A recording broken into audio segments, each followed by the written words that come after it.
Welcome to Baxter Yoga. I'm here at the Oakland Yoga Studio today. Please check the studio out the next time you're in town. Don't forget you can now order my book and yoga t-shirts with the Yoga for Healthy Aging logo on them from my website, baxterbell.com. And of course the book was co-written with Nina Zolotov.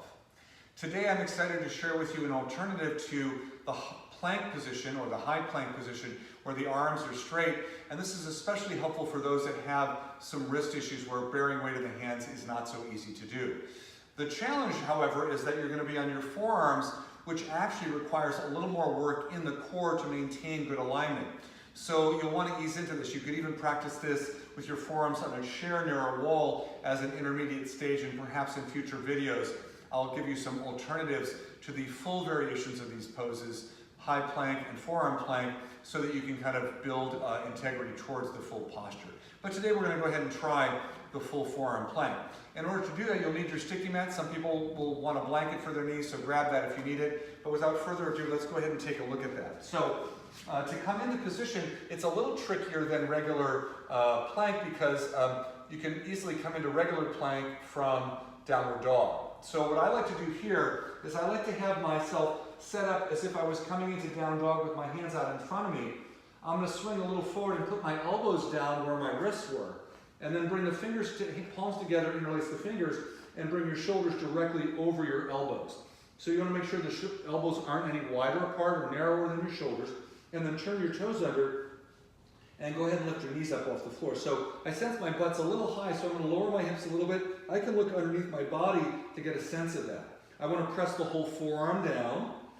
Instead of looking forward, I want to keep the neck and head neutral. Lift the breastbone up a little bit so I'm not sagging between the arms.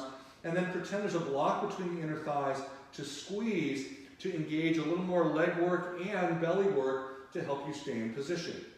After you've been here for 6 to 8 breaths, if that's doable today, then bring your knees down and forward a little bit, walk your hands back, and take a moment's rest.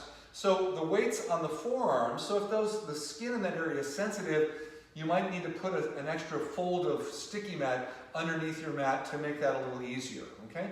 Let's try that again. So if I'm in hands and knees position, and I take my hands forward as if I was going to come into down dog, but instead I note where my wrists are. I bring my elbows forward onto the spot, elbows shoulder distance apart, either interlacing the fingers or pressing the palms together. Bring your shoulders forward, toes turn under. I may have to wiggle my feet back a little bit as I look underneath the body to try and get that sense of being parallel with the floor.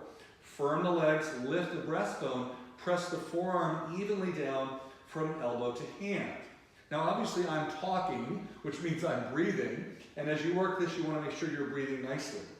After you've done a second round, a nice thing to treat yourself to is bring your knees down, stacking your hands up, and resting your head on your hands, maybe even rocking the hips a little bit side to side.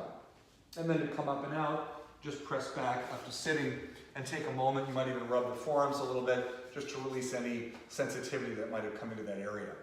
So that is forearm plank. It can be very helpful if you do have wrist problems as an alternative. I love both plank and forearm plank because of the benefit they have in the core and the upper body for strengthening purposes. So play around with that in your practice this week, see what you think. And don't forget, you can follow me online at baxterbell.com as well as my YouTube channel. My YouTube channel, yes, Baxter Bell Yoga, and my Facebook page of the same name. And don't forget, I have longer practices on the practice channel at the website Yoga U Online. Thank you so much for joining me today. I'll look forward to seeing you next time. Namaste.